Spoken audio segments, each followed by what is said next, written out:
Welcome to the Sandersonian Institute of Cosmere Studies, where there's always another secret.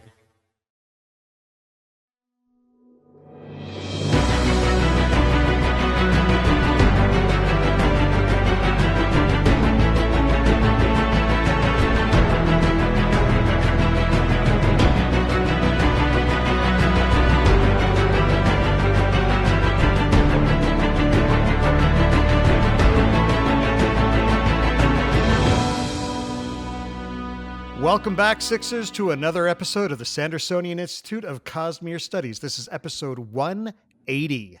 Today is January 27th, 2025. I'm Bill, and I am joined, as always, by my prognosticatory co-hosts, Amy and Jordan. Welcome. That's a big word. It's a great word. It is. That's a $3 word if I've ever heard it. Oh, yeah. $16. Maybe I got ripped off.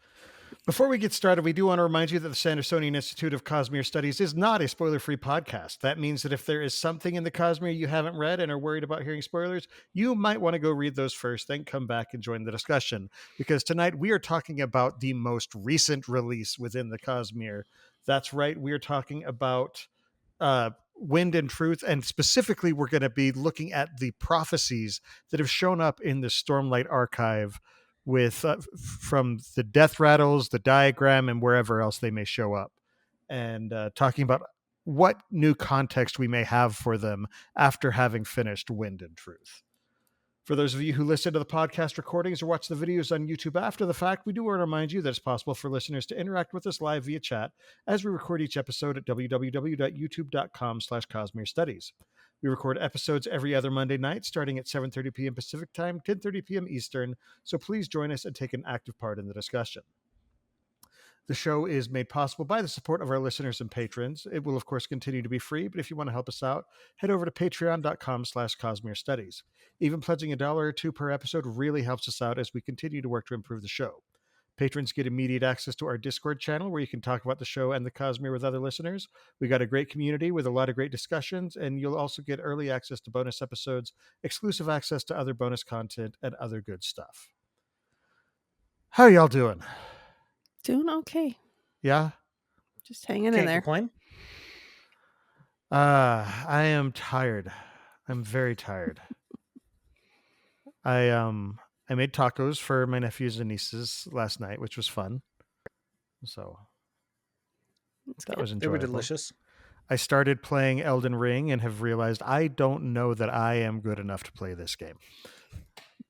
Because it is just pain. I have not beaten a single boss other than the one that was in the training area, which you're supposed to beat. So I have not even tried that game because I can tell that I would not enjoy it. yeah, basically it just makes me feel bad about myself. But It's working. Then. from what I can tell, it's performing as designed. So Yeah, that's not a bug. It's a feature. so we'll see on that. Yeah, anything else exciting going on? I have my Mando vest done. Nice. Really? Yeah. I had to have another guy help me sew it because my machine broke 5 leather needles. And Not so we awesome. used his can sew a saddle leather machine to do it. So Okay then. it worked a lot better. Jeez. I've never tried to sew a saddle. I've sewed buttons before, but that's about the extent of my sewing prowess. This machine is heavy duty. It's scary. Indeed. Do not bounce. Do not attempt to bounce. Oh man. Well, Yeah. fun stuff. Well, Jordan, how are we doing on YouTube these days? We are at about where we were last week, around 3,200 hours. So just keep on listening to the episodes, gang. Yeah, we help us out. appreciate it. Y'all are amazing. All right, then. Well, let's move on into the Cosmere Thing of the Week. Jordan, can you bring up the Cosmere Thing of the Week? Oh, it's up. Okay. Well, this one is a pretty cool picture I found on r/Imaginary Cosmere, which is a fan art subreddit. Which somehow I didn't know about. Yeah, I introduced Jordan to that for the first time today. And I'm just apparently. trying to figure out how I didn't know about this already. But anyway, this is just an awesome image. It's Steris. She's firing the experimental shotgun off of the train. This is by Marie Magny.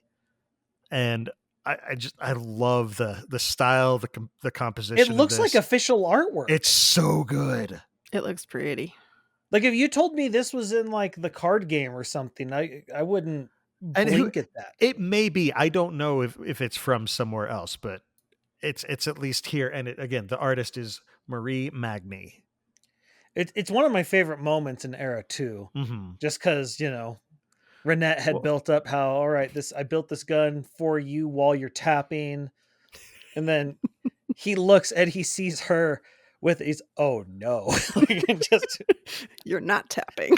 And so this is going to be interesting. It ends up blowing her off the train, doesn't it? Well, yeah. He has to go rescue her. Well, because the thing is, like, look, Wax compared to, your average woman of that age, just his normal size is like, that's going to have a kick. Well, and Wax compared to your normal skimmer even would probably be.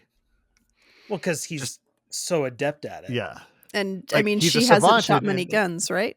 Yeah. So, it'd be one thing if this was Marasi, because at least Marasi's, she's a marksman. Mm-hmm. And so she would know how to brace herself against a gun and stuff like that. And this has just launched her straight off the train. Well, and I was saying he's a savant in steel pushing. I don't know that we've even talked about if there are ferrochemical savants, but whether even if he's not a savant, he's very, very, very practiced and knows what he's doing. Yeah. And so, no, it's just a great image. Definitely worth checking out. Well done. All right, well, let's move on into Sanderson news. Brandon is finally back from his Christmas vacation. This was a couple weeks ago, so it's not like he's just barely getting back. But as of a week ago, his pre-writing for Ghost Bloods is at 25%. And he is planning on writing all 3 of the Ghost Bloods novels together over the course of the next 3 years. So you can expect a whole lot of updates on those books. Oh, I'm looking forward to those beings. The other thing he said, the only thing he's planning to possibly write in between those books is the Horneater novella, which is about Rock, which we're kind of wondering what Rock has been up to for a while now. Since we haven't seen him since the end of Oathbringer. So we have concerns. So and he was going off expecting to, give up his life for having. Yeah. I'm hoping he just Amaranth. plans a revolution or something instead. It'll be fine. So it'll be very interesting to see what's gone on in the past indeterminate period of time. Yeah. And so he is planning on releasing Ghost Bloods 1 for Dragonsteel Nexus 2028. So 3 years. So 4 years. 4. Oh, yes, 4. Yeah, counting this year. We're barely into 25. So it's throwing me off. 2025 is almost done already. Are you kidding? Dude, no. It's only been 2 weeks. I did not lose another year. Oh man. Isn't the end of January basically the end of the year? It's really not. It's a rounding error, I'm sure. Oh man. No. In all honesty, at this, he says that's the only one he plans on doing, but we're gonna get stealth dropped. It's gonna be like, oh, and by the way, here's the Mythos book or something. Plans on. This is the grandma who's using her chopsticks wrong and accidentally knits a scarf. So, and Brandon's like, I'm not planning on doing this, but oops, I made a book. Oops. Here you go. Oops, all secret projects. So, let's see. I still, that's my long-term, prediction meta is I think we're going to at some point get Stormlight secret history. I mean, that's kind of what the novellas are. Yeah. It's just, I think we're going to get a secret history, sort of a about similar Thydakar? to either it's Thydakar or it's Yatil or like just some, or not, doesn't necessarily even need to be a ghost blood, but just someone who was felt. You know what? Gavinor actually wouldn't be a bad one, because wow. we do kind of need a closure. Yeah. Fill in that gap. I don't know that I want to see that though. I know, that's where I'm like, but that's the thing. I don't think that's what it would be. Like, I don't think it'd be what he did in the spiritual realm. I think it'd be him in the intermediate years. In between book 5 and 6. Oh, got it. Yeah, and so like we would get some flashback to what that is, obviously. Just as we got some intel from Kelsier's background and secret history. Interesting. That Gavinor's an interesting idea. But just, I don't know. I'm just predicting we'll get that there'll be someone who he's like, I really feel like they need this part of the story or something. Mm-hmm. And, it's not enough for its own book, but if it's a focus, it works. Mm-hmm. True. I don't know. All right. Well, Moment Zero, he's been working on revisions for those, but they've kind of stalled. So they're still at 95%. Songrise, which is the title of book 2 of the Skyward Legacy that Jancy Patterson is writing, is at 8%. Sorry, I misread my notes. Also, have y'all ever heard of StoryCon? No. So it sounds familiar for some reason. This is one I'd never heard of, but Brandon said his team is going to be going to that. It's in Salt Lake City at the Salt Palace. I've seen billboards for it before. Okay. Yeah, so we're the same place where Dragonsteel Nexus was held, or the same, conference convention center. Yeah, convention center. That it's going to be at that same center, maybe in a completely different part. But the Dragonsteel team is going to be there. Brandon will not.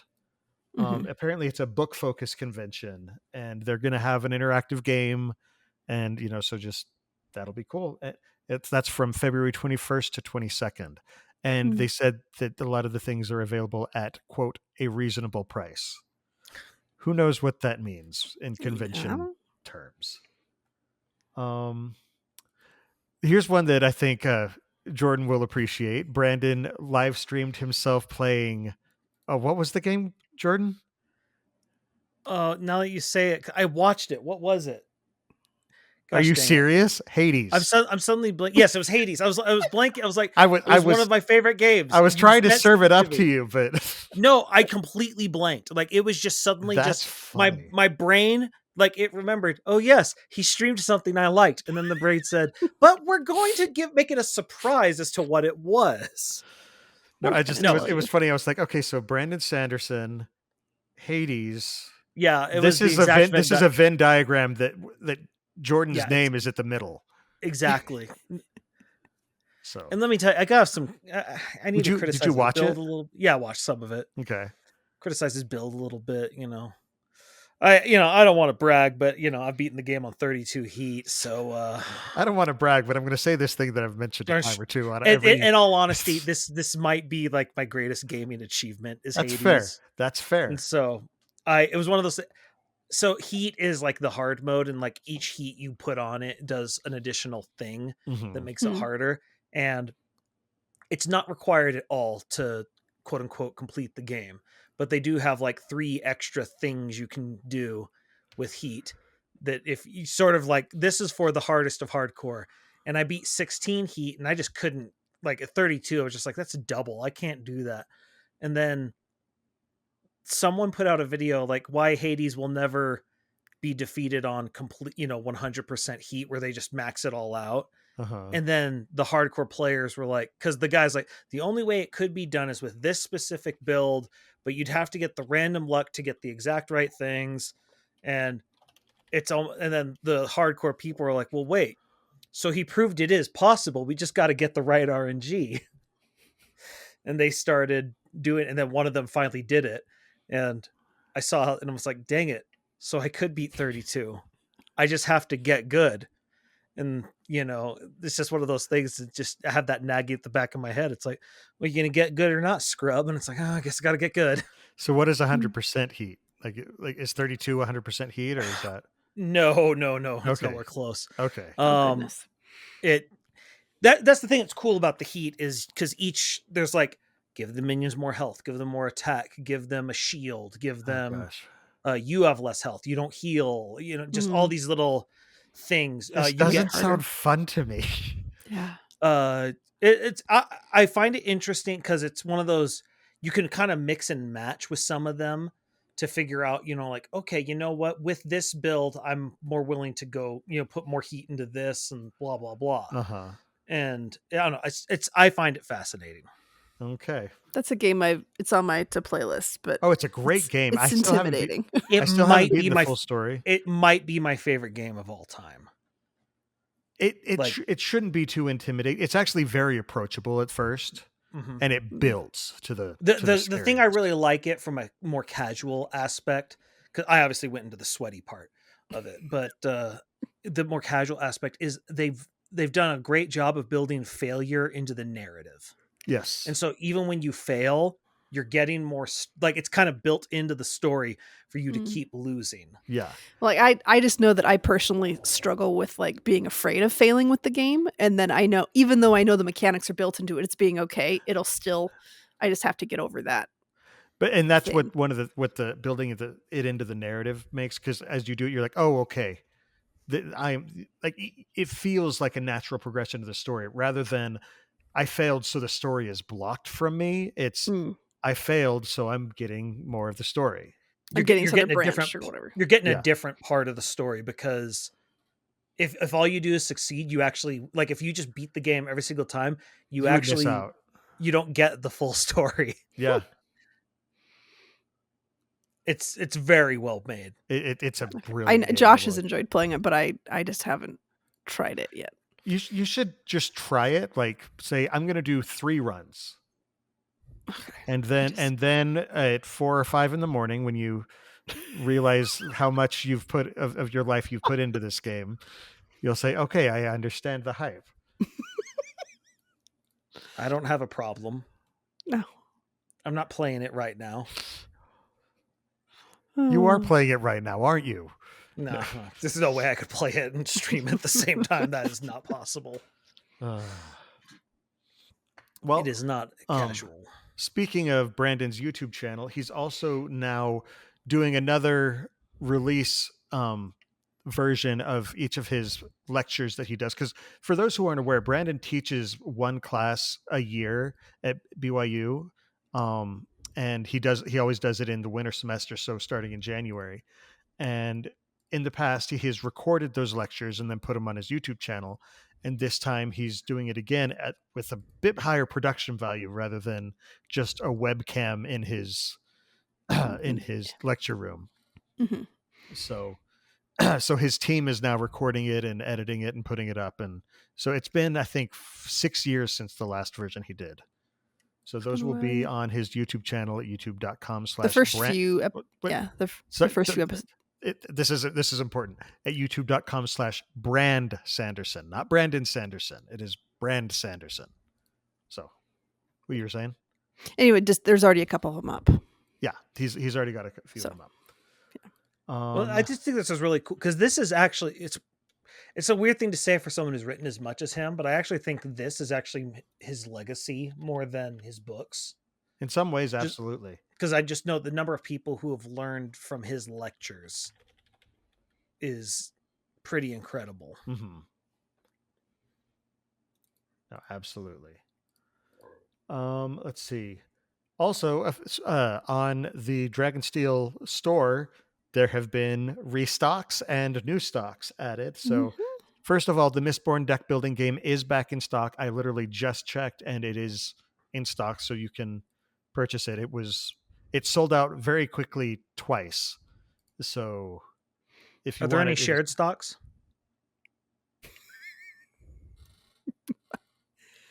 I managed to grab a copy. I haven't opened it yet, but I have a copy of it now. It's a lot of fun. It's a very good game, and of course, Katie Payne was, heading up the design over there. So it's going to be pretty. Yeah, she knows. We're a little biased. We're a little biased, but honestly, she's freaking amazing. So yeah. Also, there are new formerly Nexus exclusive products that are available. So they've got gem art. Which, do you know what gem art is?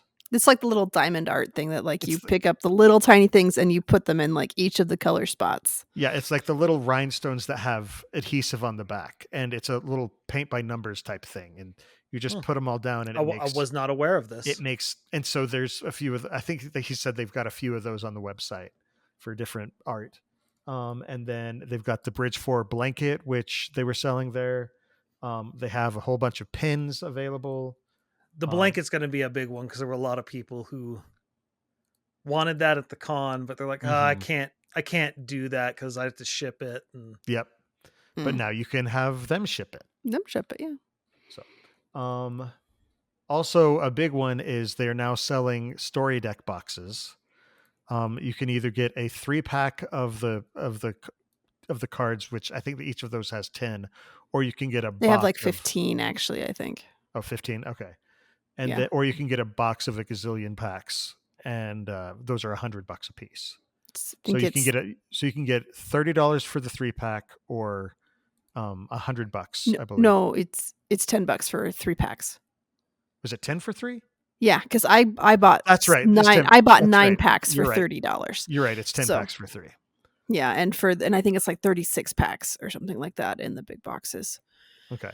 And it seems like Harold, I'm in the Facebook group that's where people are trading the cards back and forth, and there's still Harold 7 through 9 are still hard. Although they are, it does sound like they're becoming more common. It sounds like it's getting better, but it's still hard. Well, like there are some people who got 3 copies of Harold 8. Which I'm just like, cool. I'm glad I was able to trade with somebody for it because someone took pity on me. So I have 8 now, but I don't have 7 and 9 still, and I'm rather doubtful I'm going to get them anytime soon at the rate it's going. Pity's an amazing thing to have on your side. Yeah, but we don't know if Mercy is, because that. Oh yeah, Mercy's scary. We know that Mercy had something to do with some stuff in the Cosmere. Also, they're selling the Stormlight Lost Tales binders for those story deck packs. So I got mine. Amy already had hers from from the con. I carried it around as a Jawa. And Jordan doesn't care. I might get my own binder for it. Oh, really? I don't know. I just seeing like what you showed me with how it looks really cool in the binder, but it bends it a little bit. That's the issue. And there are some workarounds that people have discovered. Yeah, like hanging it like a T, like having the binder and then kind of weighing it down and having the pages just hang for a day or so. People said that's kind of helped to straighten it out. Yeah. So, I might get it then. I'll have to. I have decisions to make. Indeed. And now we have discussions to have about these prophecies, the Deathrattles and such. So, any thoughts from y'all? I am so bad at predicting things. I'm not gonna lie. Like when I read the Deathrattles the first few times, I'm like, I don't know. But I mean, it was back in Way of Kings, so you really don't know what you're getting into because it's like part 1 and part 4, or book 1 and part 4. Anyway, like the very beginning and the very end of the book are where you're getting these Deathrattles, and so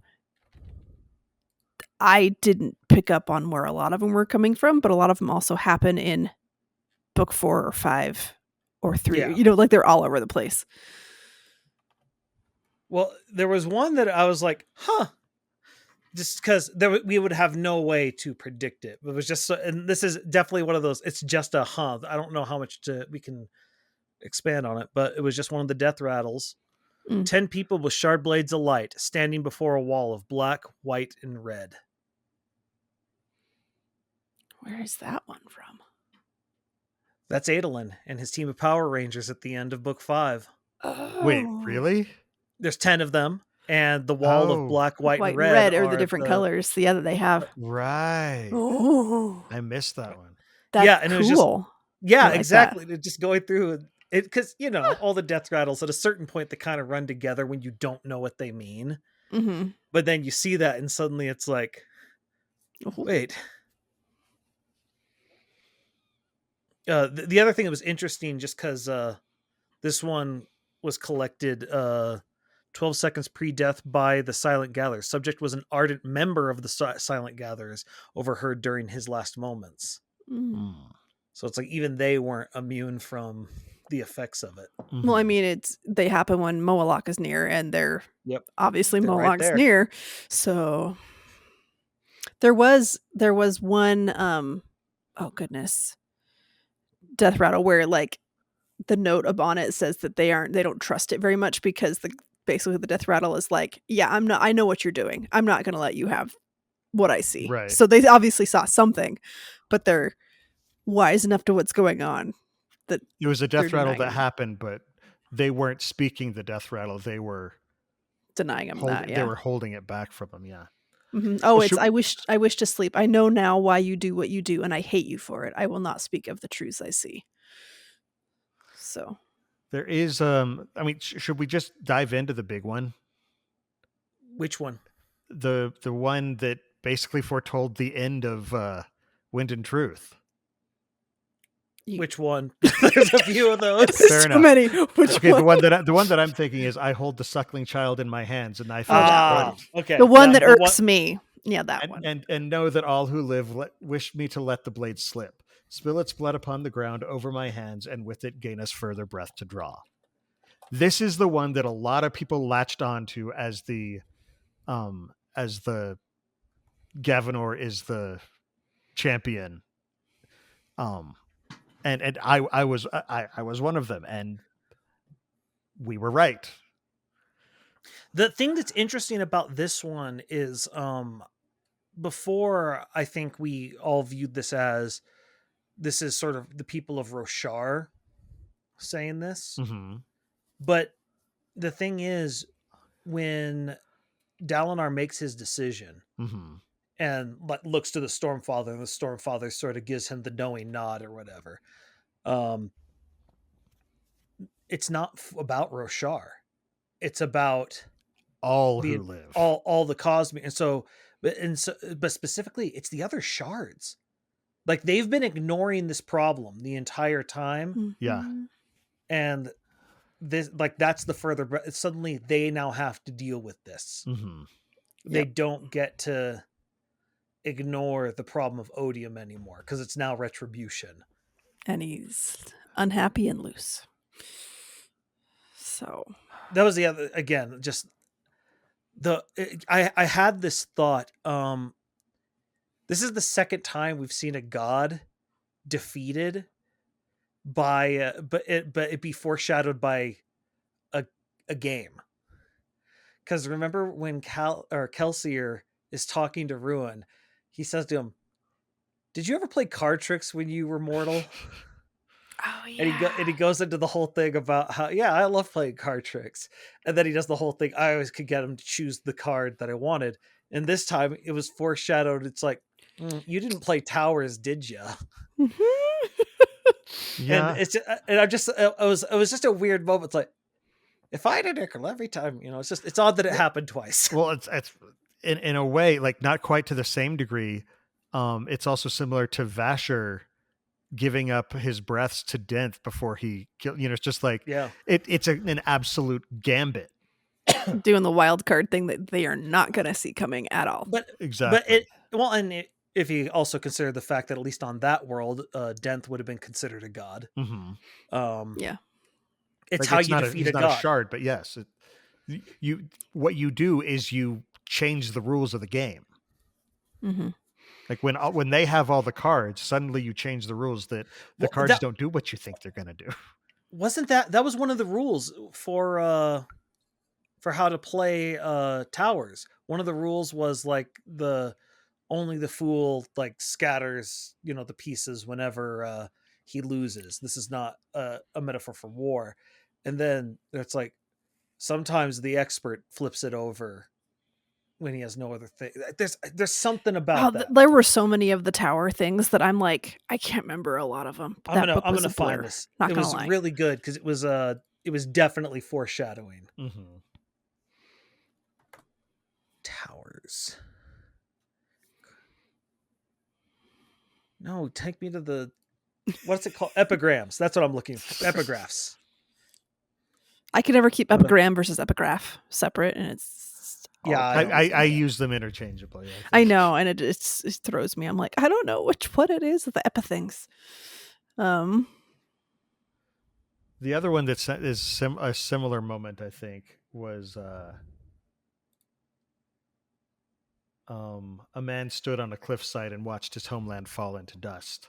The water surged beneath, so far beneath, and he heard a child crying. They were his own tears.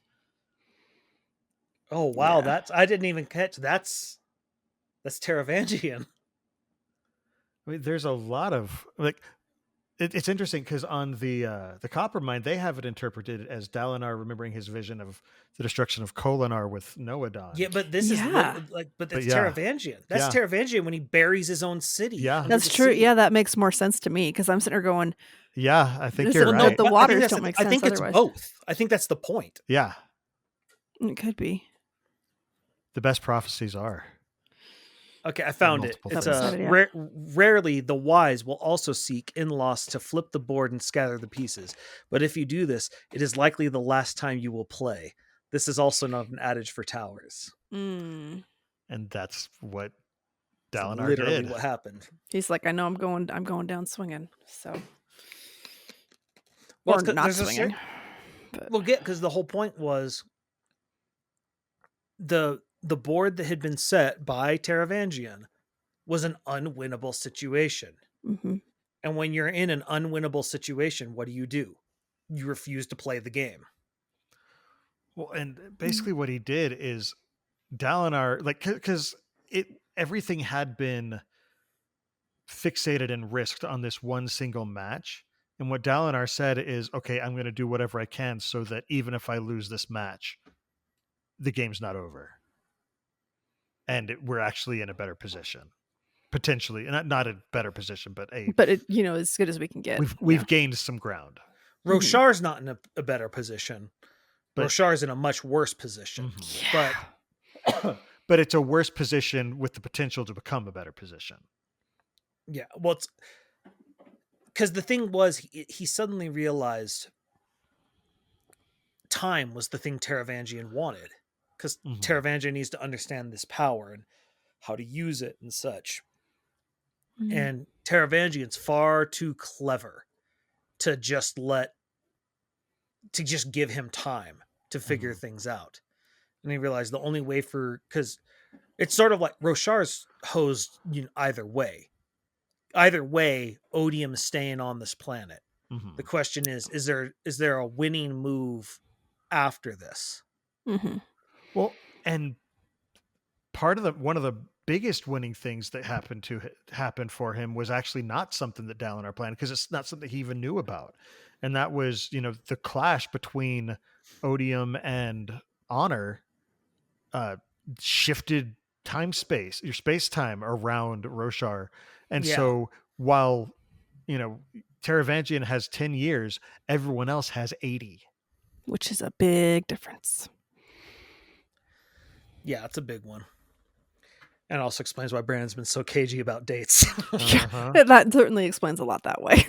But he's like, I need to nail down the details. I can't give you stuff with that. Has Brandon done a spoiler Q&A stream yet since? I don't think so. I've been on the lookout for one. So if he's I don't think I've seen one either, because again, he was out of town for a while, and now he's writing. So now he's head down writing. But who knows? I'm now looking, I'm now looking through all the proverbs for Towers and War. I swear this book is now the diagram, because everything is just prophetic. Like this one. Fear the old man who welcomed failure when young. If he survived this long, he is learned. Which is that's Dalinar. Yeah. But the best way to win is to provide your opponent with no options but to lose. But beware the assumption that you have considered every possibility. That's Taravangian's whole thing to the T. Yeah, he's like, I've thought of everything because I'm just that smart. And it's like, you are super smart, but someone's still going to think a different way around it than you are. And Renarin is the black hole on his... what he was able to predict on his vision board. Well, but it's also part of his whole assumption was he thought he knew Dalinar as well. Mm-hmm. And he thought there's no way Dalinar would break an oath. That's just not who he is. Mm-hmm. And so he even when he ascended, he's like, what can you do? You can't do anything. Mm-hmm. And it's very much again with like Ruin and Preservation. It's Ruin just laughing at Kelsier, and it's like, are you kidding me? I couldn't have picked a better vessel for this thing. It does not want to obey you at all. And it's just like, and because Kelsier is motivated by spite, it's like, find a way to give this. I'm gonna make it last as long as I can, just to spite you on that. Yeah. Because Kelsier likes spiting gods. Oh, he does.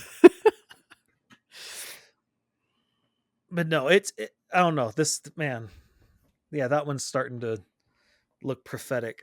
But another one that was interesting, just because it is not correct, was one of the most heart-wrenching ones we've ever heard, which was Leighton's death rattle. Which was I die, the scholar with the spear. I die by the hands of a friend. My friend screams in death, and I know that I have failed to lead. I am no captain. I am nothing. Fire strikes me and my eyes burn. Oh, that's supposed to be about Sig, right? Yeah, Yep. and then Sig figured out the way out of it. Yeah. Now he had to, which once again, talk about foreshadowing stuff. How do you get out of these things? You break the oath. Yeah, yep. Which, his poor Spren. I mean, I could definitely understand why she didn't want to see him afterwards, but he saved your life. Yep. And she recognizes that. She recognizes it, but it still hurts, which I'm like, I totally get that. That's fair. So that's just rough.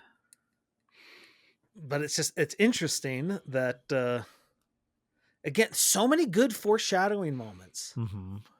Mm-hmm. There have been several that it's like, oh, we thought we'd already seen this fulfilled.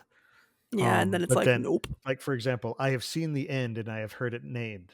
The Night of Sorrows, the True Desolation, the Everstorm. Oh, yeah. There's the Everstorm, but now there's the Everstorm, which is covering all of Roshar except for, what is it, Azir and Urithiru? Yeah. Which that's got to be bad for the planet. Not gonna lie. So I have a question: is the Everstorm covering the Shattered Plains then, or is it? Yes, it is. But they just have a deal worked out with him. Yeah, they have a deal because they're not fully his. No, but they're also right over his perpendicularity. Right. So it's one of those. They're strangely in his power, but not consumed by it. But that's that's the whole planet right now, because if you remember, the Everstorm is much weaker in intensity now because it's spread out. It's spread out. It's spread out, and the other thing is because he could, if he wanted to, make Stormlight. Like that's something he could do still, but he doesn't want to. He wants to force everyone to use his power. Right. They're like, if they want power, it's going to have to come by his terms. Yeah. And so it's going to be difficult to not have to deal with him. Yeah. The Everstorm is basically now Roshar's version of the Mist, because it's the gaseous form of Retribution's power. Yeah.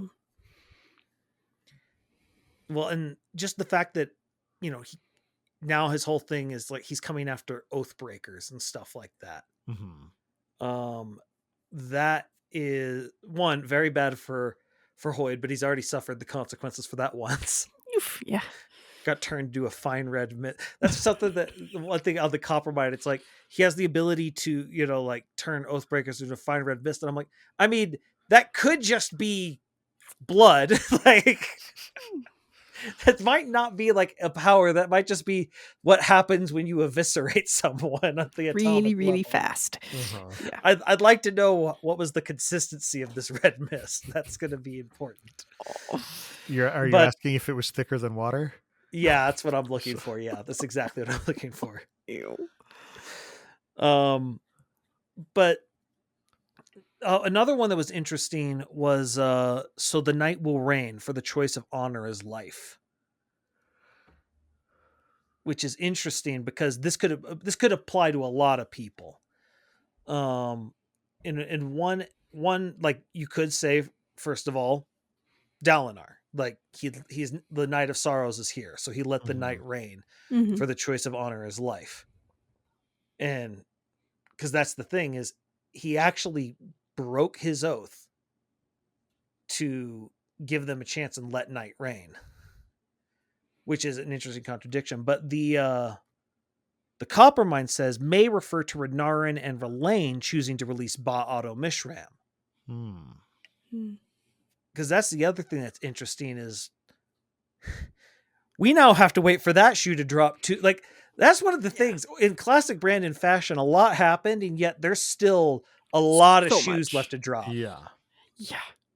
Because it's like, we still don't. So, like, just with the Unmade, we have no clue what's going on with Ba-Otto Mishram. We have no clue what's going on with Ja-Anat. Both of them still want to be gods. Like, just because Retribution is now around doesn't mean they don't want that. We have no clue what's going on with Videl. Like, she had agreed to work with him, and then that thread is just left dangling. Well, it's because she's now with the other heralds now, right? That's true. And so it's like, what happens when they find out that no, I totally sold us out? It's like, oh, not good. But I mean, the thing is, they all don't have very high a mountain to stand or a horse to stand on there, because they've all had different madnesses at the time. Remind me, at the end of Wind and Truth, did all of the heralds then return? Because some of them were dead and some of them weren't, and they sort of appeared spectrally for the reforging the Oath Pact. But what happened? They'd all be pulled. Did all of them return to? Yeah, all of them got pulled mentally to wherever this place is. This. What I'm saying is, the ones that were alive, did they then die and get pulled to? Did they return the same way that? I would think so. Okay.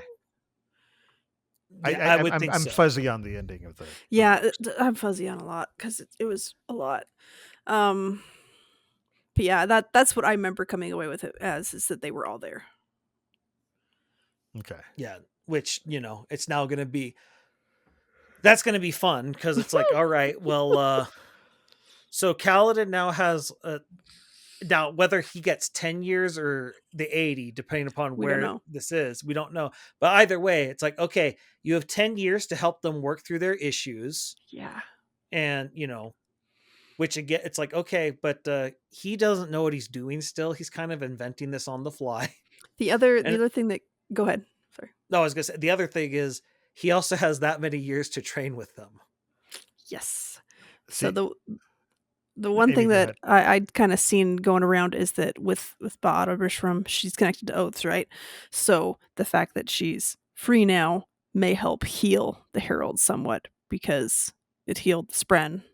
That's true. I didn't think about that. So it may take away some of the bad effects that happen to them, because that factor is gone.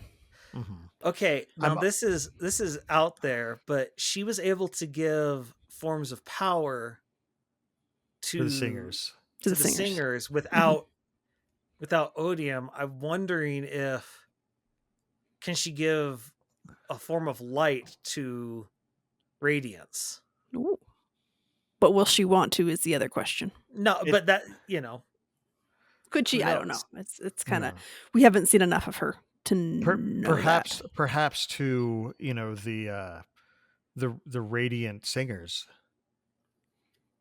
I could see that, because they can use both Void Light and Stormlight.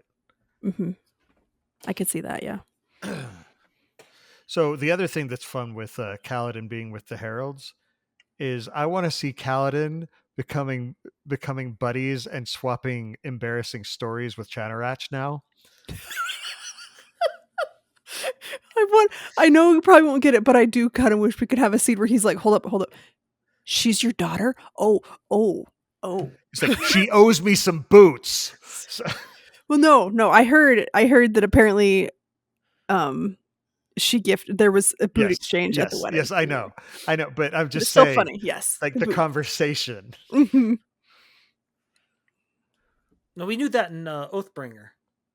Right. That was one because she talked about some of the gifts. But I'm talking about the conversation between Kaladin and Chanarat. She's like, "Let me tell you what your daughter did."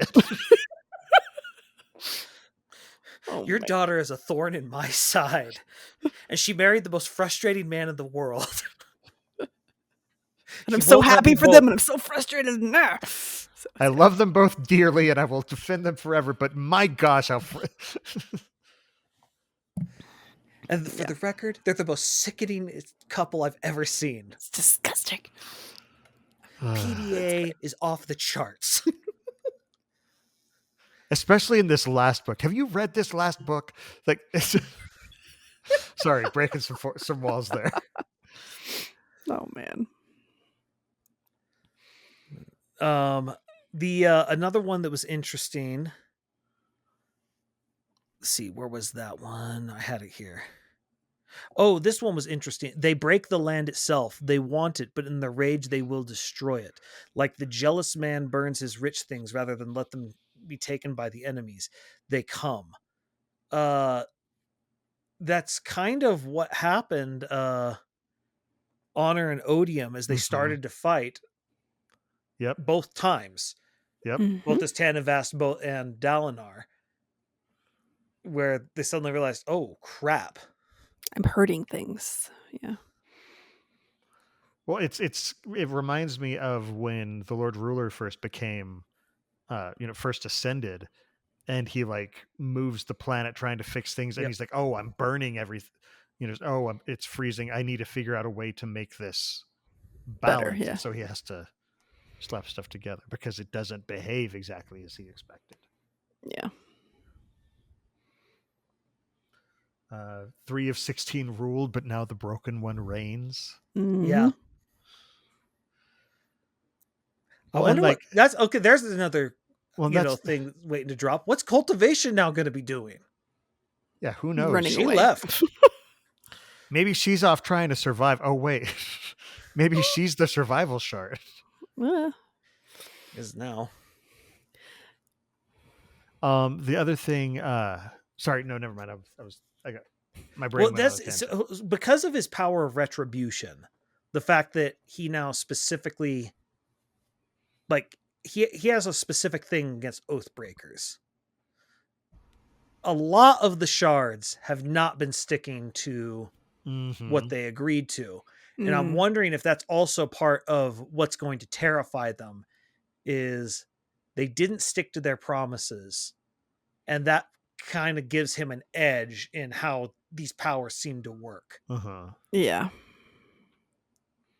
And so they're going to have to work together to not start getting offed one by one. Yeah. Well, that's the other thing. Because they already were. Like, that's what he was doing originally. Yeah. Well, and then on top of it, you have the situation that's going on Scadrial with Sazed. And the fact that this would be going on at the same time that this is going on. And which this and which this. Era 2. Yeah, Era 2 sort of like this is now, because of the time dilation that's going to go on, these things are going to be a little more concurrent than we first thought. Like, obviously, when Hoyd teleports there, it's like, okay, he's now in Era 2. So Era 2 has just begun. Yeah. And so, but that means literally all this is going on at the same time as Era 2. Meaning, Sazed knows what's going on Roshar. And that there's now a combined shard out there that is going to be a lot more effective than he is. Yeah. And, you have Kelsier's whole argument about how, look, we don't know what the next threat is. And it's like, Kelsier at this point doesn't know what the next threat is. And how Kelsier doesn't know how right he is, actually. Like, not in the, just how scary it is out there. That they need to start making progress. But Sazed also is looking at things like, I want to do what's best for this planet, but you can also see everything else going on. It's the problem of, like, I want to do things that are right, but what do you do when barbarians are at the gate? It's, you know what? It's Ellen's whole lesson he has to learn in book 2 all over again. where it's like, this might be this great idea of this, you want to make this egalitarian society, but Koloss are here. Like, what do you do? We don't have time for this. We need desperate times call for a tyrant. Mm-hmm. And it's not what you want, because it's not what's ideal, but there's someone has to sort of bathe themselves in blood to let people live by their ideals. Well, and like in Mistborn, it like sadly Elend is the perfect person to do that, because he does hold those ideals. He doesn't want to be a wartime emperor. Yeah, that's the thing. The person you want with the power is the person who doesn't want the power. Right. Yep. And it's Sazed too, but the problem for Sazed is he's got two conflicting shards, so he's far more limited in what he can do. It's gonna be interesting. Mm-hmm. Okay, that's probably a good place to take a break. Okay. So, all right, we'll be back in just a little bit. We'll see y'all in just a sec. All right. And we're back. Okay, so one of the ones that it's a very simple one, but I think it's worth checking out and talking about a bit, is He Must Pick It Up, the Fallen Title, the Tower, the Crown, and the Spear. So there's some interesting stuff behind this one, I feel, after all of the events of Wind and Truth. Mm-hmm. Because Kaladin is obviously the spearman. But the tower and the crown, that's Dalinar's symbol. That's the Kholin. Well, symbol. And Kaladin has been made the heir of the Kholin line. Mm-hmm. And and also at the same time, I could also say the tower, the crown, and the spear. That also could be Dalinar, Navani, and Adolin? And Kaladin. And Kaladin, yeah. We still don't know who the third bondsmith is. Or rather, we still don't have a third bondsmith. We don't, yeah. And now there won't be three bondsmiths, because the Stormfather got noped right out of existence. Yeah, because breaking a bond. Well, even after breaking the bond, Retribution, I think, vaporized him, didn't he? I think the Stormfather got. There was a lot going on. So... I think the Stormfather got completely destroyed, if I remember right. I'll look it up real quick. Let's see. To the Coppermine. Stormfather. Yeah, indeed. Anyway, more to the point. He I don't know, it's again one of those, it could refer to multiple things at the same time. Mm-hmm. Which, cycles and all that stuff would make a lot of sense. Let's see. Look. I also wonder if Syl now is the one who will be telling people about their oaths. Yeah, because she's the most senior of all the honor spren. She's the most senior of the honor spren, and he is the Herald of Kings. Yeah, so I just think she'd be the one who's most able to speak that on role. behalf of honor. It's good. There's so many interesting little things. Mm-hmm. Yeah. I mean, I wonder if Bada Mishram would get involved in that too, maybe, because she's in the oath stuff as well. Okay, I can't find it on the Coppermind. I don't think they've updated the Coppermind to reflect. I mean, it's hard to update all of it. No, honest, shame on that. No, there's a whole lot to tweak.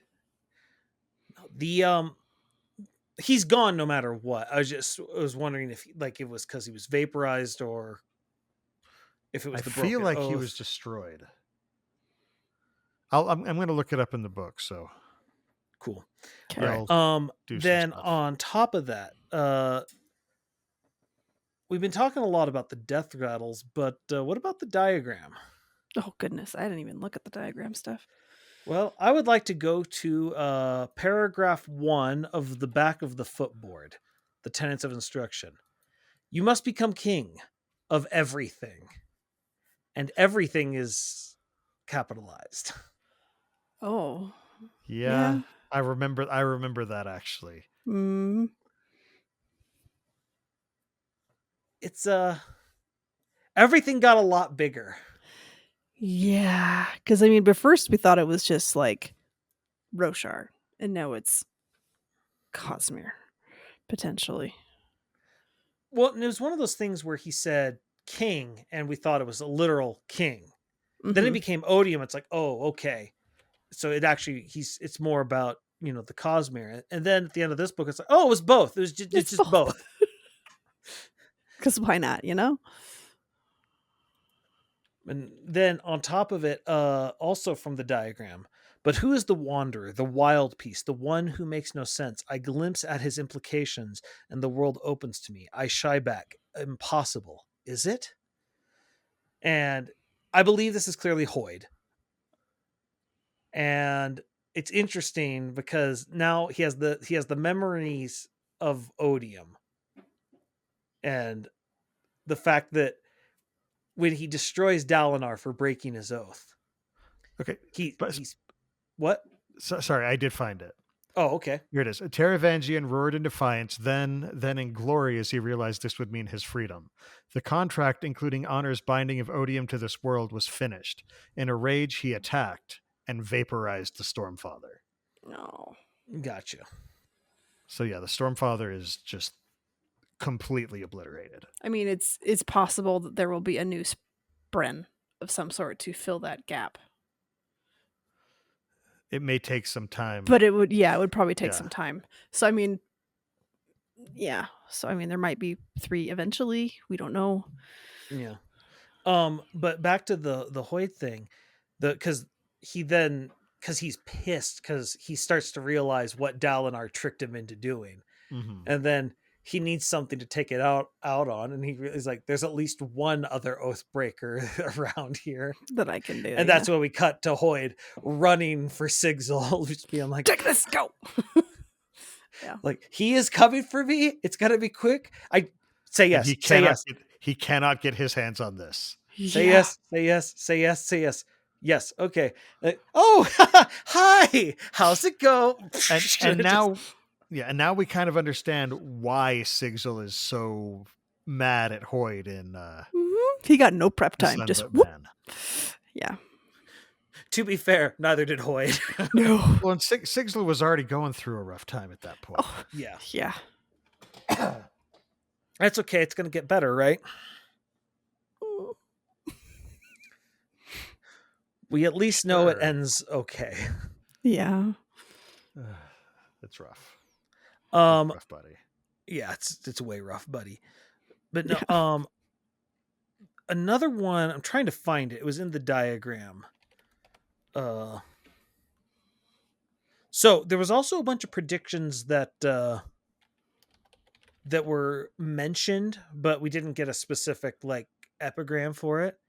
One of them was they predicted Dalinar would fall and become the enemy's champion. Which it talks about, it's like it proved false. And it's like, well, kind of. Because he does get the Blackthorn. Yeah. I'm not sure how I feel about that. Yeah. Like I'm a bit upset at Brandon for that, I think. Oh, I'm very interested in it. I'm intrigued. I'll be interested to see where it goes. But I remember as I read it, I was just like, I haven't made a decision yet. It'll depend on how future books go, but it was it felt like a cheat. Yeah, I still don't know how to feel about it, and I'm just trying not to think about how his poor children are going to seeing that. Well, I'll be interested to see what it is really, because it seems like, because this is a spiritual being that's all it was a spiritual being, but because Dalinar gave it his memory, it now has a mind. And so And we know that they can make a physical body for cognitive shadows. Because obviously they did that for the heralds and everything, yeah. I just realized something. What? That being? We'll probably actually see a battle between the Blackthorn and the Blondthorn. That's what I was worried about. And we'll probably see an actual one. Well, but Adolin, like if he's able to process it, he'll be able to recognize this isn't my father. This is all of the worst parts of him. Unleash. And that's when the heavy metal music starts cathartic, playing. Fight there. It's like, we're going to let out some rage, which is taking it literally out on a past version of him, my father. It's fine. It's giving him a chance giving him something he doesn't often get, a chance to really cut loose. It's gonna Jordan be good. knows what I'm referencing. Yes, darn straight I do. No. Anyway, that the other thing that was interesting, because I had forgotten these things, and this is why the Copper Mine is such an amazing resource, because they were things that were in the diagram that were mentioned in the story, but not in epigraphs. Right. My goodness. Yakoved cheering for Taravangian doesn't matter. Return of the Fuse doesn't matter. Honor Blades and where they get them. The fact that the Ghost Bloods are in the diagram is interesting. Which one is that one? It's just well, they talk about on one of them. It's like, is this referring to Marays? So they clearly know about it. But this is just in the prediction section. There's a section of ones that weren't epigraphs, but they were mentioned by characters that this is in the diagram. Oh, okay. The Fall of Dalinar. This one's interesting. One or more of the Unmade setting up in Shinovar, because Ishar confirmed it was true, but he did something to get rid of them. Now he then completely went, cuckoo for Cocoa Puffs as well. But it means by the time that the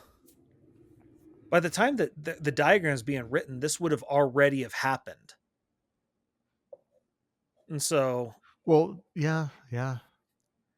And the diagram wouldn't necessarily be under the same impression as as the others of Ishar is an Unmade, because that's what they thought.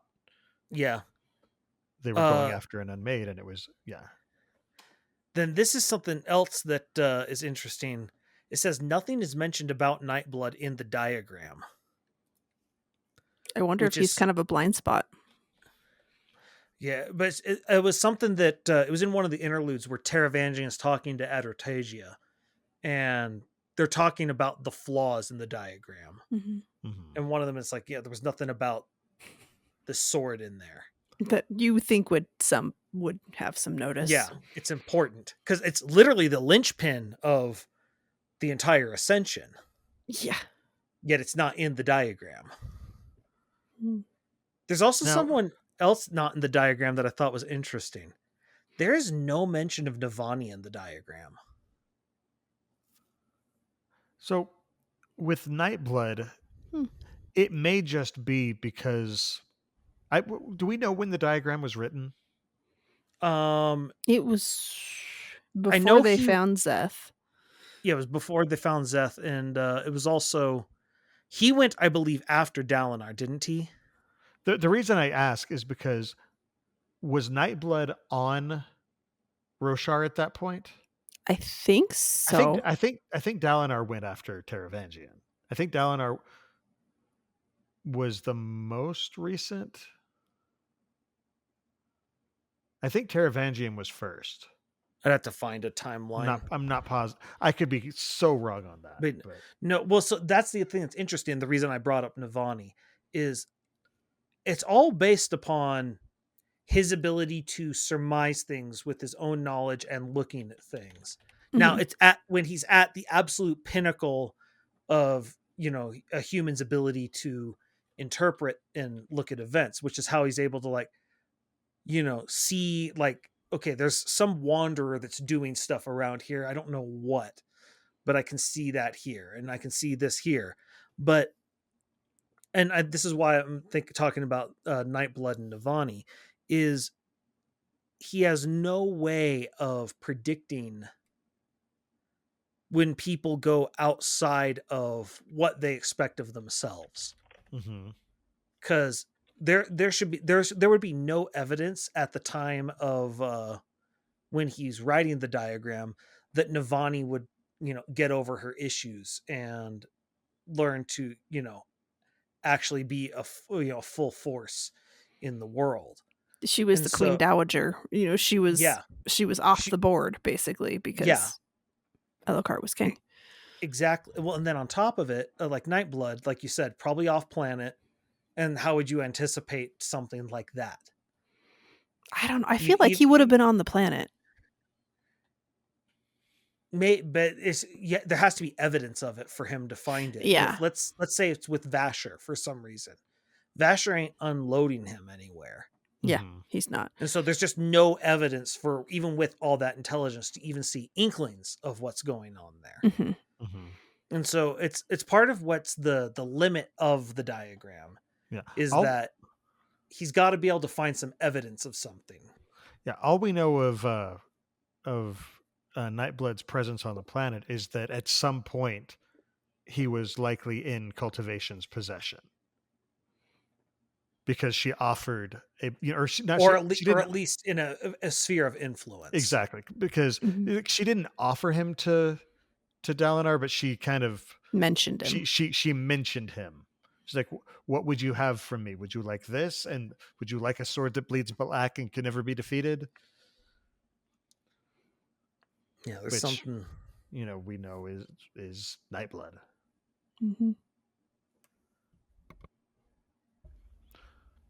Which, who knows what's gonna happen with him as he goes through therapy. Yeah. So wait, is Nightblood? He's with Szeth now. He's still with Szeth. That's right. But what he had a breakthrough is more what I'm talking about. Yeah. Well, that's the thing. Nightblood started figuring out how to do surges. I know. Yeah. He's like all of the Honor Blades because all of them taught him because he hung out with them. But he's scary. I don't know if he's scary or well, that's the thing that's interesting is he started gaining some level of perspective. Because he started it's sort of like, I only destroy evil though, right? Right? He starts because he's starting to gain a little bit of perspective. And that's dangerous. It's like, I don't know what's more dangerous, him not knowing what he's doing or him knowing what he's doing. And the other thing is, there is a very, very dangerous time between knowing nothing and knowing everything you need to know. Well, and this is a very dangerous time for it because we know Szeth is going to live and have a wife.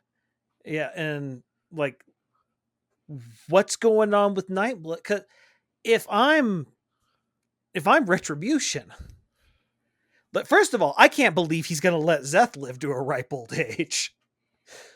Like, I'd be over here just like, no, get rid of him. Well, I mean, but how much of a threat is Szeth going to be? To be fair, Szeth has the one weapon that he's probably afraid of. But that's the point. It's like, I would send a lot to make sure that's no longer in his possession. Just, he doesn't have Stormlight right now, so like how would he wield Nightblood safely? I don't know. Well, the thing is, now that Nightblood has had his breakthrough, who knows what it takes to wield him anymore? Yeah. Anyway, so I don't know. It's just one of those things where I'm like, I just can't believe he's letting Szeth, grow up enough to have a daughter. I feel like he's probably busy.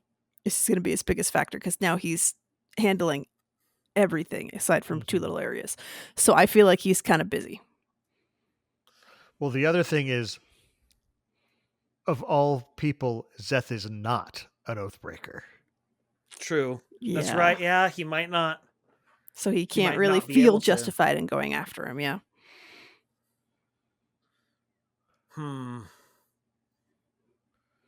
That's a good point. I didn't think about plus the whole figuring out that he probably can't use Nightblood. And so it might be a combined, I'm too busy. He's probably not a threat. There also you could argue he might have a soft spot for Szeth. because he's the one who put him where he is. Yeah. It's I don't. They put like each other where they are. Yeah. Oh, he definitely has a soft spot for Zeth. I mean, like you saw him musing on it before Zeth killed him. Yeah. I just don't like Taravantian. I don't like it. He's a great villain. Oh, that's the other thing that like long-term, far-ranging thing. I think him saving Kharbranth in sort of the Doctor Who style of I saved them. I think that's going to come back and bite him in the butt. I think because it violates the spirit of what he was telling Dalinar. And I think it's one of those things that, like, as time goes on and retribution becomes more of a thing, I think it's going to become just as what Tanavast was doing was becoming a friction point between him and Honor. I think the keeping of Kharbranth is going to start to become a friction point for him and the Retribution Shard. That he did something that kind of broke his own thing. Yeah. Well, it's because that's the thing. Like, he talks about how, because he saved them, and because he couldn't bear to part with them, and that's the thing, is he sits there and seethes as he sits on his throne in Kharbranth, in virtual Kharbranth, because in his heart he knows Dalinar was right about him. Yeah. And it just gnaws at him, and I think that gnawing is just gonna grow do something with time. Yeah. Because that was the whole thing. Because it's like, oh no, I'm the guy who'll sacrifice anything. No, and it's like, it's like, liar. You have one carve out. Like, it's the understandable carve out. It's the part of you that is human. It would take an absolute, like, just sociopath, which he's not. He's not that. To just sit here and be like, no, I can cut that off without any issue. Sure, that's fine. It's like, no, he cares deeply about. That's why he was the perfect holder for Odium. I do wonder if the Blackthorn finds out about it and goes, you didn't do what you were supposed to do. And I don't know, maybe that would add to some friction there, but I don't know if that would be enough. I don't know. The Blackthorn thing's interesting. Another one that was interesting, let's see, where was that on the diagram? I had it here.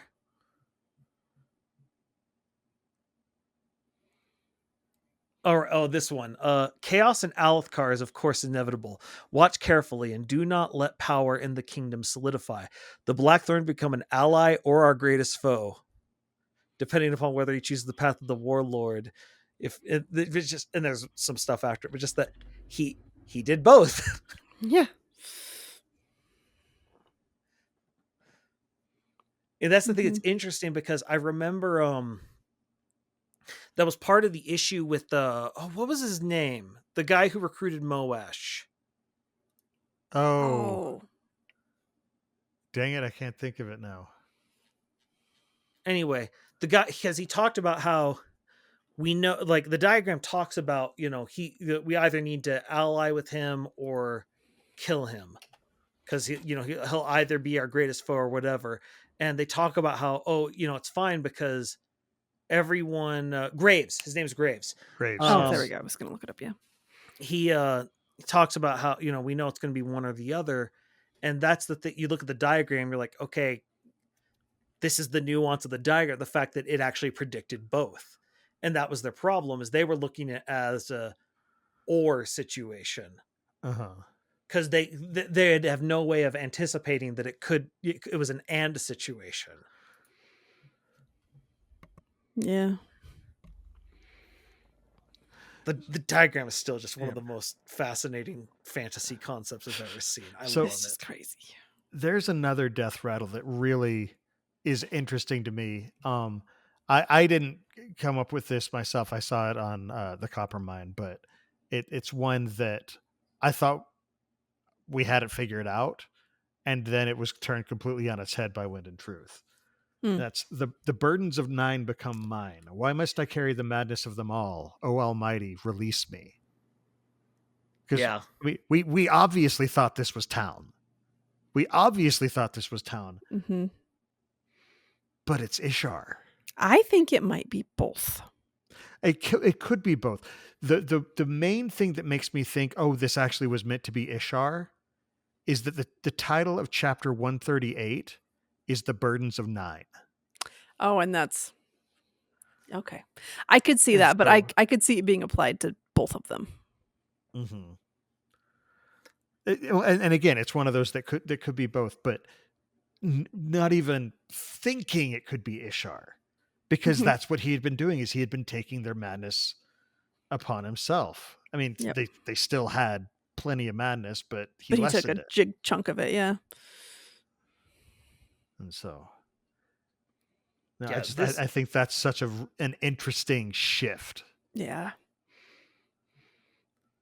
Well, I think it's going to be especially interesting because of all the guilt they all have.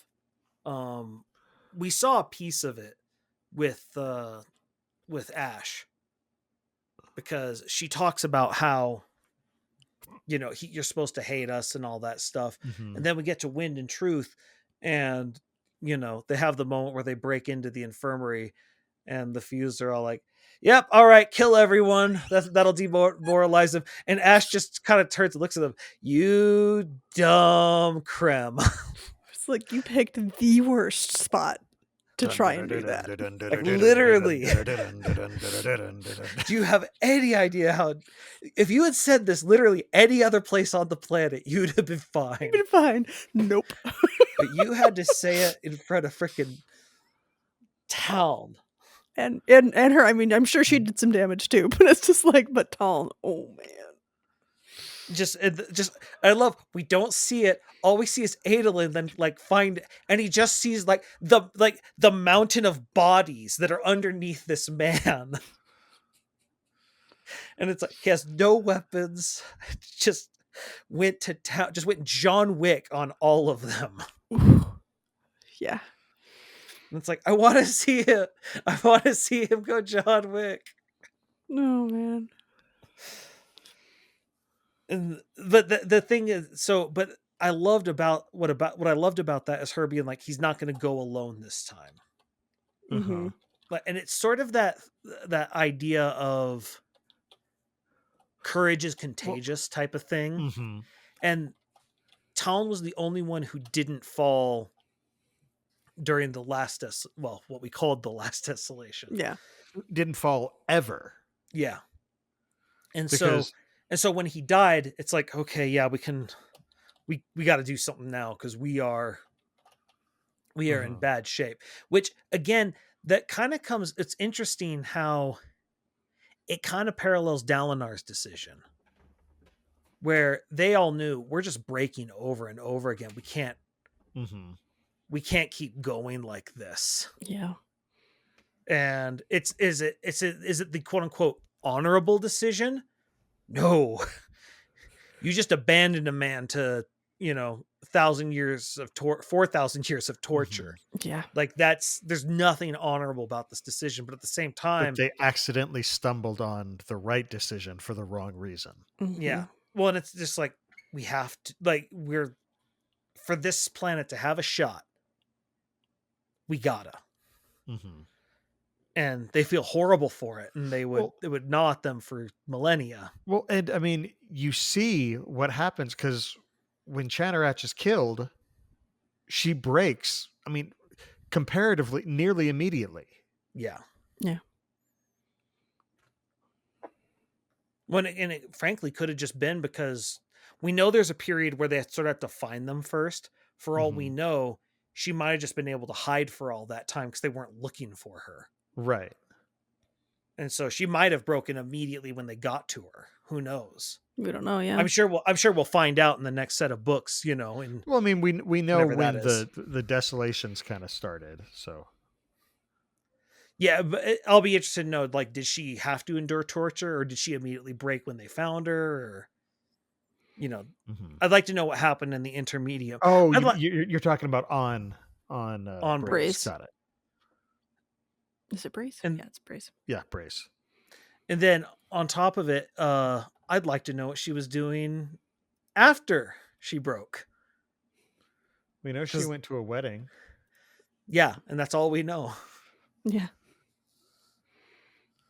But yeah, we know about when she broke because that's when Taln shows up. Yeah. And so I just like to know it because there's some time between that. Mm-hmm. I'd like to see what that's about. Mm-hmm. Which we will.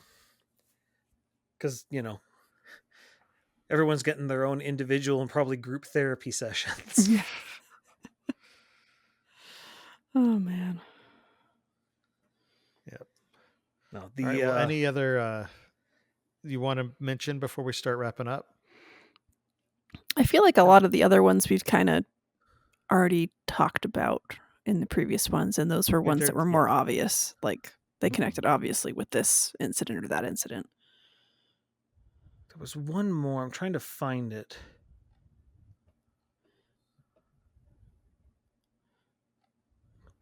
I really should have looked at it. Here it is.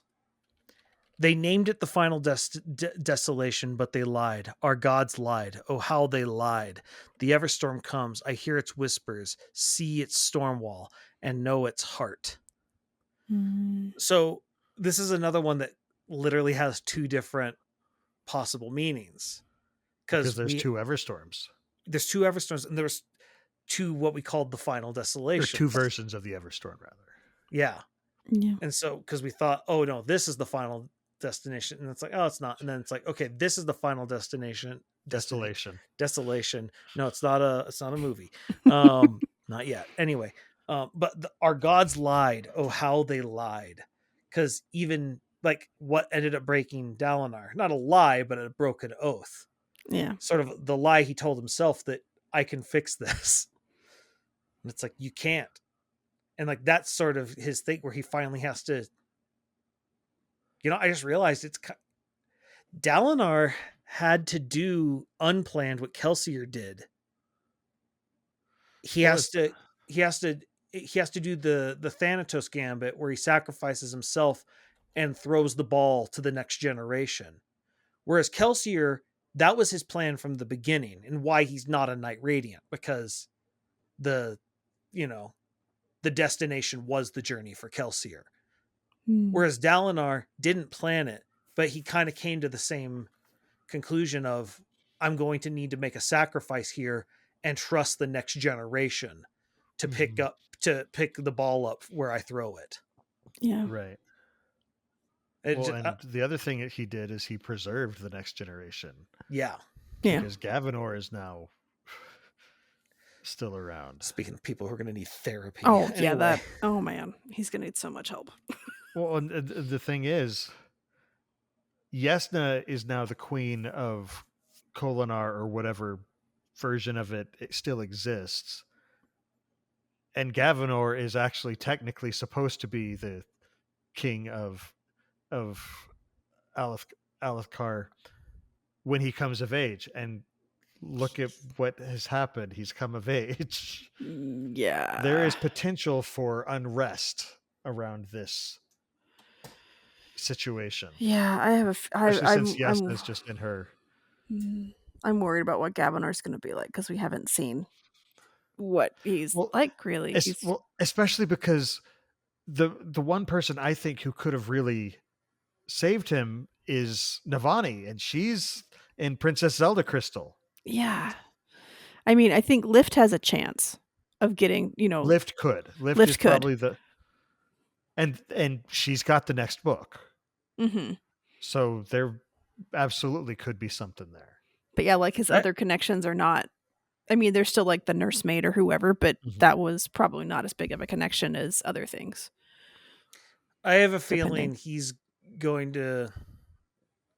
I think he's going to try and go on a Punisher style warpath is what is going to happen. I don't know. Like, I think he'll need to recover. Like, honestly, Kaladin started therapy in Urithiru. That may be where he is for a while. Yeah, I'm just worried he's gonna hurt people before he chills out. Which is why I'm predicting the right. Punisher style warpath. I could see that, yeah. On a trail of destruction as he's trying to get to Moash, who's now a Steel Inquisitor. That's a whole. Oh man, no. Yeah, I was wondering about, because remember I kept on saying how much I wanted Oridon and Gavinor to be buddies running around Urithiru. Oh yeah, that's not happening. What if Oridon is kind of his saving point? His touchstone that he can be like, that's what I'm supposed to be, is that. The gap's too big now. What's that? The gap's too big now. Oridon's like 3. I'm not talking about them hanging out. I'm talking about him seeing him and observing him. And seeing like, that's the age I should be. That's who I used to, kind of like that. More like that, maybe. I don't know. Or even Oridon recognizing him. I don't know. Yeah, I don't know. I feel like Lift is going to have... Lift, I think you're right, is probably going to be the big... I mean, there's a reason we got to see Lift hanging around Gavinor a lot at the beginning of this book. That's clearly setting something up. Yep, absolutely. And she's got a new mentor in Vasher, so that's going to be... And I mean, as gruff as he is, I'm sure he's going to be like, yeah, I need to step in and kind of assist with this. She was palling around with Zeth and before this. Like, Vasher's frankly a step up in terms of companionship. Oh, yeah. Well, the other thing is that Lift is the kind of person who, if he gets mopey, she's going to be like, no, we're not doing this. Let's go eat some food. Let's go have a snack. It'll be fine. She's also the only person with any way to create light now. Yeah. Yeah. She's going to be powerful. She's going to be very powerful. Especially she's being trained by Vasher. Mm-hmm. That's still crazy. That fight she took out of Frugamus. That's insane. I mean, she is the only one who can create light, but except for those in Urithiru who do still have access to tower light, don't they? Yeah. Inside of it, yeah. Inside of Urithiru. It's just the issue, it can't really go that far. Which I think Brandon took special care to make that very clear so that people aren't speculating. Saying, oh, well, they'll just take a bunch of that power light and do that. It's like, no, it stops here. No, I have it. I have it. Oh, no, here we go. Here it is. They know how to separate light. We've already seen this before. Right? Oh. But Navani's... Well, the scholars have access to that now. That's true. Did we see them split off Stormlight from stuff, though? We saw they're able to combine it. It'd be the same reverse process. If it's still based upon waves, you should be able to split light as well as combine it. If he's and so that could be how they start getting Stormlight. But the thing is, that would make it an incredibly rare resource because there's a whole refining process. It's essentially the same way, like how do you get oil? You have the raw stuff, and then you have to process it into a usable state. Well, the other thing is the only way to get Warlight is the people who lay out the spheres. Yeah. And so they're not necessarily easily able to get Warlight. No. And it's clear that Taravangian would make sure that only people who are doing what he wants are going to get the Warlight. Right. And I mean, he was explicit about that when he was talking to the singers. Yeah. Or whatever, the listener, what is the name of Venli's group? They change names so many times that I can never keep it straight. Venli's group, we can just call it that. They're the listeners, right? Probably the listeners. I think that's the most. Because then the next generation is supposed to sing. Like, we listen so you could sing. Well, except that Venli was referred to as the last listener, but that's because I don't know. Yeah, who knows? It's hard. Which, That's true. Disgraphic in chat mentions Tower Light has Stormlight and Life Light, so they could split that. Yeah, and that's what I was saying. Like, the Tower Light is... Oh, okay. That makes it easier. Well, especially because it's abundant, and if they split it, then maybe. But that may take some figuring to actually. How do you get it into a usable state that can travel around? And they haven't yet found the tone of Tower Light or of Life Light. But they could, again, Lift can create Life Light. So who knows? There's potential, but without Navani at the helm, the sibling knows the tone, because the sibling talks about how. But is the sibling very responsive? Isn't the sibling sort of dormant with Navani right now?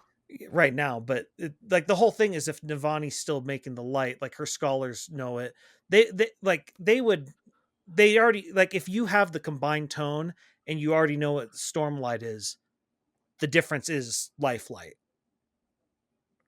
like, because waves are additive, right? But that's not necessarily something that they're still fully familiar with. This is still a very new science, notes. Right? But this is still even if they have her notes, it's still a very new science to them. Yeah, I trust Rushu. She's got this. So, and part of Navani's the reason Navani was able to do it is she was a musician. Yeah. So I looked at Venley's page, and they are just listeners, is what they're called. Okay, they are still the listeners. Yeah. So. I think they'll be limited by their ability to refine it and store it. Like, that's the other part, is you got to get it into the crystals, which, that wasn't easy. Mm-hmm. Yeah. Well, and then do they still have a vacuum tube like Navani used? How many? Again, you're talking about the ability to refine it. That was a rare thing that came from Thalena, which is not an ally at the moment. Yeah. And so there's a lot of limiting factors in any refining process. Mm-hmm. And so, but it's more like, I'm thinking of, remember in what is it? I guess it's Isles of Emberdark, the prelude chapters that we got, where we saw the radiant that was there, that we think is a Skybreaker, offering a deal. Almost certainly a Skybreaker. We see him like take out like a cartridge and shove it into like his gun or whatever, his shard gun. Yeah. And I'm wondering if that might be like a futuristic version of, we've refined it in this storage thing so that we can move it around and we shove it in. And I'm wondering if what we're going to see is the prototypes of that going forward. I mean, they haven't seen guns per se. No, but I just mean, like, they would need an energy thing. Yeah, like something that can move around Stormlight. Mm-hmm. Assuming there's not shenanigans, assuming the radiants don't sort of get subsumed by retribution. Yeah, it's who knows? There's a lot that could happen. Things are nuts. All I know is it's really convenient for Adolin's Power Rangers that they don't need Stormlight. Oh, I know. Otherwise, they'd be in big trouble. Yeah. Including his ghost armor. Anyway. Okay. Fun stuff. Well, we love hearing from our listeners, so please keep sending us your questions. You can ask us about the Cosmere. You can drop us ideas for topics you'd like us to discuss during the show. And while you're at it, we'd love to hear your feedback about how you think we're doing, as well as any interesting theories you might have about what's going on in the Cosmere. You can send all questions and suggestions in a brief, concise email to cosmerestudies@gmail.com, and hopefully we could read that as part of the show.